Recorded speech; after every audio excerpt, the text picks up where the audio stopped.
Doctor GS. ಅಮೂರವರ ಸಮಗ್ರ ಜೀವನ ದರ್ಶನ ಈ ಪುಸ್ತಕದ ಪರಿಚಯವನ್ನು ನಾವು ಮಾಡಿಕೊಳ್ತಾ ಇದ್ದೇವೆ. ಈಗಾಗಲೇ ಸಾಕಷ್ಟು ವಿಷಯಗಳನ್ನು ಹೇಳಿದ್ದೇನೆ. ಮುಖ್ಯವಾಗಿ ನಿನ್ನೆ ನಾನು ನನ್ನ ಪುಸ್ತಕ ಸದ್ದರ್ಶನವೇ ರಮಣ ಹೃದಯ ಕುರಿತು ಸಾಕಷ್ಟು ನಿವೇದನೆಯನ್ನು ಮಾಡಿದೆ. ಇದು ನಾನು ಕೇವಲ ನಾನು ಮಾಡಿದ್ದು, ನಾನು ಬರೆದದ್ದು ಅಂಥೇಳಿ ಒಣ ಅಭಿಮಾನದಿಂದ ಮಾಡಿದ್ದಲ್ಲ. ಇದರ ಹಿಂದೆ ಒಂದು ಘನ ಉದ್ದೇಶವಿದೆ.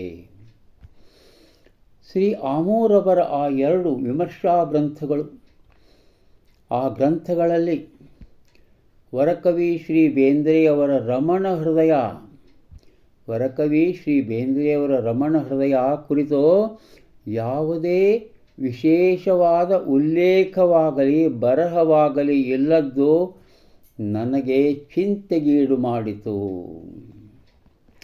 ಆ ರಮಣ ಹೃದಯ 4 ಸಾಲಿನ 50 ನುಡಿಗಳು ಹೇಗೆ ತಾನೇ ಶ್ರೀ ಅಮೂರವರ ತೀಕ್ಷ್ಣವಾದ ವಿಮರ್ಶಾ ದೃಷ್ಟಿಯಿಂದ ತಪ್ಪಿಸಿಕೊಂಡವು? ಹೇಗೆ ತಾನೇ ಆಮೂರವರ ತೀಕ್ಷ್ಣವಾದ ವಿಮರ್ಶಾ ದೃಷ್ಟಿಯಿಂದ ತಪ್ಪಿಸಿಕೊಂಡವು?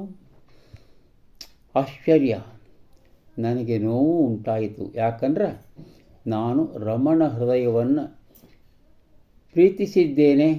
ಪ್ರೀತಿಸುತ್ತಿದ್ದೇನೆ ಇವತ್ತಾದರೂ. ಕವನ ಏನು ಮಾಡೋದು?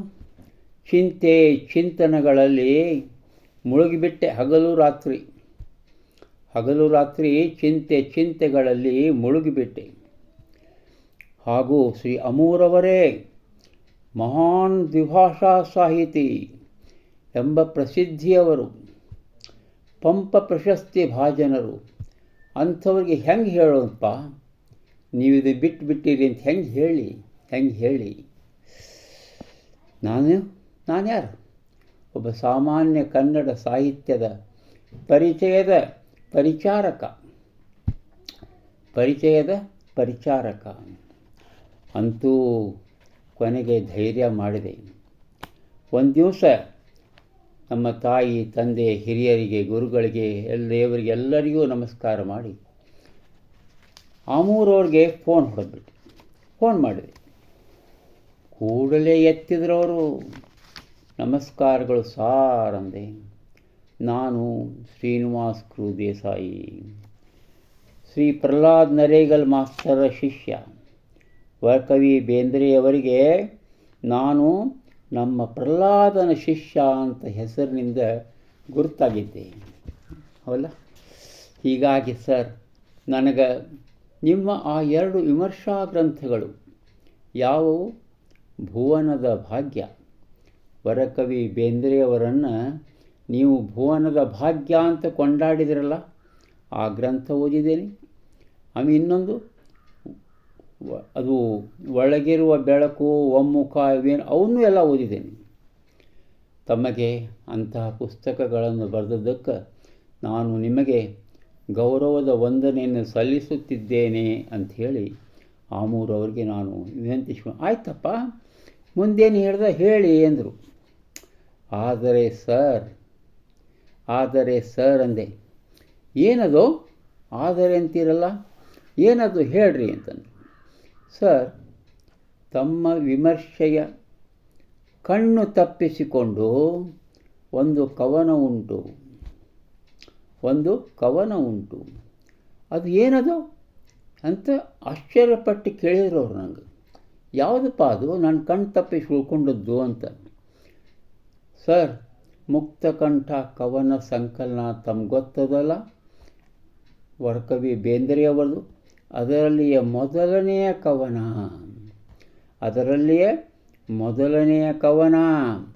ರಮಣ ಹೃದಯ.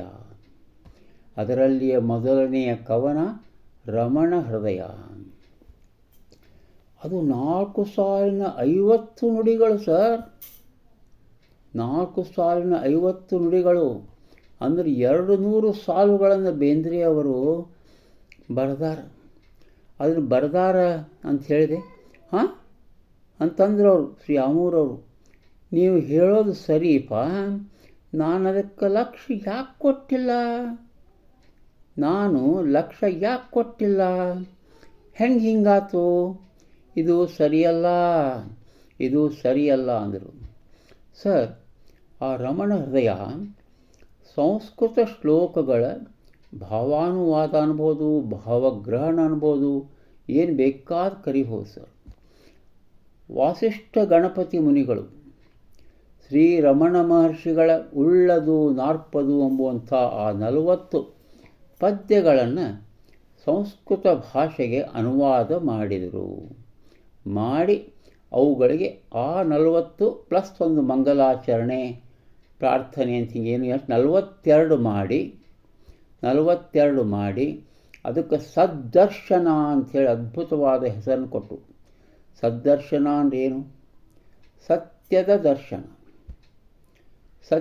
ದರ್ಶನ ಅಂಥೇಳಿ ಹೆಸರು ಕೊಟ್ಟು ಅಷ್ಟು ಅಯ್ಯೋ ಹೌದಾ ಅಂದರು ಆಮೂರವರು. ಏನಪ್ಪ ಇದೆಲ್ಲ ನನ್ನ ಗಮನಕ್ಕೆ ಬಂದಿಲ್ಲಲ್ಪ, ಇದೆಲ್ಲ ನನ್ನ ಗಮನಕ್ಕೆ ಬಂದಿಲ್ಲ ದೇಸಾರ, ಹೆಂಗೆ ಮಾಡೋದು, ಇವು ಗಮನಕ್ಕೆ ಬಂದಿಲ್ಲ, ಯಾಕೆ ಏನು ಅಂತ. ಸರ್, ಈ ರಮಣ ಹೃದಯ ಅದಲ್ಲ, ಇದು ನನ್ನ ಲಗ್ನದಲ್ಲಿ ನನ್ನ ಕೈಯಾಗ ಸ್ವತಃ ಬೇಂದ್ರೆ ಅವರು ಆ ಮುಕ್ತ ಕಂಠ ಕೊಟ್ಟಿದ್ದರು. ನಾನು ನಿನ್ನೆ ತಾನೇ ಎಲ್ಲ ಹೇಳಿದೆ ನನ್ನ ವಿಡಿಯೋದಲ್ಲಿ ಆಲ್ಪರೆ. ಅದಕ್ಕೆ ನಾನು ನನ್ನೊಂದು ಪುಸ್ತಕ ಬರೆದೆ, ಸದ್ದರ್ಶನವೇ ರಮಣ ಹೃದಯ ಅಂಥೇಳಿ ಒಂದು ಪುಸ್ತಕನೂ ಬರೆದೆ. ಅದಕ್ಕೆ ಅನುಮತಿ ಸಿಗಲಿಲ್ಲ ಲಗುನ, 7-8 ವರ್ಷ ಅದಕ್ಕೆ ಕಾಯಬೇಕಾಯ್ತು. ಕೊನೆಗೆ ಸಿಕ್ತು. ಈಗ ಅದನ್ನು ಪ್ರಕಟ ಮಾಡಿದೆ. ಮುಂದೆ ಆ ಪ್ರಶ್ನೆ ಬೇರೆ. ನೀವು ಈಗ ನಾನು ಹೇಳ್ತಾ ಇರುವ ಸಂದರ್ಭದಲ್ಲಿ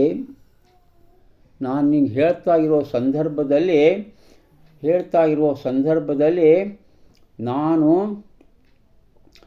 ಏನಪ್ಪ ಅಂತಂದ್ರೆ ಅದ್ರ ಜಿರಾಕ್ಸ್, ಅದು DTP ಮಾಡಿಸಿ ಜಿರಾಕ್ಸ್ ಮಾಡಿಸಿ ಇಟ್ಟಿದ್ದೀನಿ ಸರ್. ನಾನು ನಿಮ್ಗೆ ಬೇಕಾದ್ರೆ ಅದನ್ನು ಕಳಿಸ್ಕೊಡ್ತೇನೆ, ನೀವು ನೋಡ್ಬೋದು ಅಂತ ಹೇಳಿದೆ. ಸಾರ ಲಘುನ ಕಳಿಸ್ರಪ್ಪ, ನಾನು ನೋಡ್ಬೇಕಾಗ್ಯದ. ನನಗೆ ಭಾಳ ಕುತೂಹಲ ಆಯ್ತು, ಹೆಂಗಿದೆಲ್ಲ ತಪ್ಪಿ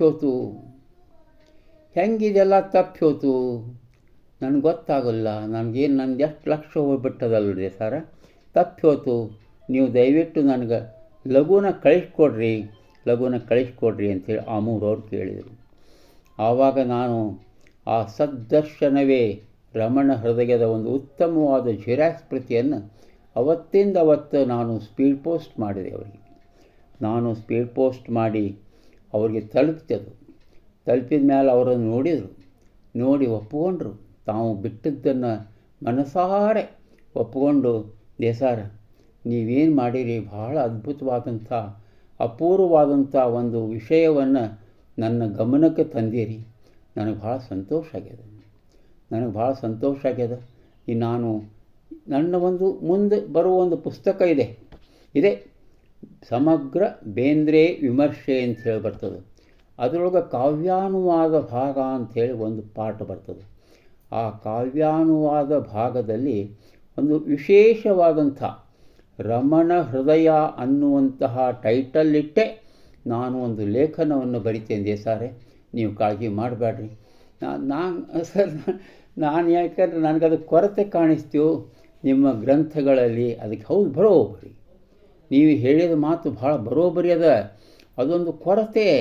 ನನ್ನ ಇಡೀ ಸಮಗ್ರ ವಿಮರ್ಶೆಗಳಲ್ಲಿ ನಾನು ರಮಣ ಹೃದಯವನ್ನು ವಿಮರ್ಶಿಸದೇ ಇದ್ದದ್ದು ಒಂದು ದೊಡ್ಡ ಕೊರತೆನೇ. ಅದು ಕರೆಕ್ಟ್, ನೀವು ಭಾಳ ಕರೆಕ್ಟ್ ಹೇಳಿದಿರಿ ವಿದ್ಯೆ ಸಾರೆ, ಏನು ಅಡ್ಡಿ ಇಲ್ಲ, ನಾನು ಮಾಡ್ತೇನೆ. ನಾನು ಅದರೊಳಗೆ ಹಾಕ್ತೇನೆ. ಆ ಪುಸ್ತಕವೂ ನಿಮ್ಮ ಕೈಗೆ ತಲುಪ್ತದೆ, ನೀವೇ ಕಾಳಜಿ ಮಾಡಬೇಡ್ರಿ. ನನ್ನ ಮಜರಿಗೆ ಈ ವಿಷಯವನ್ನು ತಂದದ್ದಕ್ಕೆ ನನಗೆ ಭಾಳ ಸಂತೋಷ ಅನ್ನಿಸ್ತದೆ. ನಾನು ಎಷ್ಟು ಆಭಾರಿ ನಿಮ್ಗೆ ಅಂತ 2-3 ಸರಿ ಅಂದರು. ನನಗೆ ಒಂದು ನಮೂನಿ ಶಾಬಾಸಿಯರು ಕೊಟ್ಟರು ಮೊಬೈಲ್ ಮೂಲಕ. ಅವರಲ್ಲೇ JP ನಗರದಾಗ 14ನೇ ಅಂತಸ್ತು ಎಲ್ಲೋ ಇದ್ದರು. ನಾನು ಎಲ್ಲಿ ಕಾಡುಗೋಡಿಯೊಳಗೆ ಒಂದು ಕಡೆ ಒಂದು ಮನೆಯೊಳಗೆ ನಾನಿದ್ದೆ. ನಮಸ್ಕಾರ. ನಾಳೆ ಮತ್ತೆ ಮುಂದಿನ ವಿಷಯ.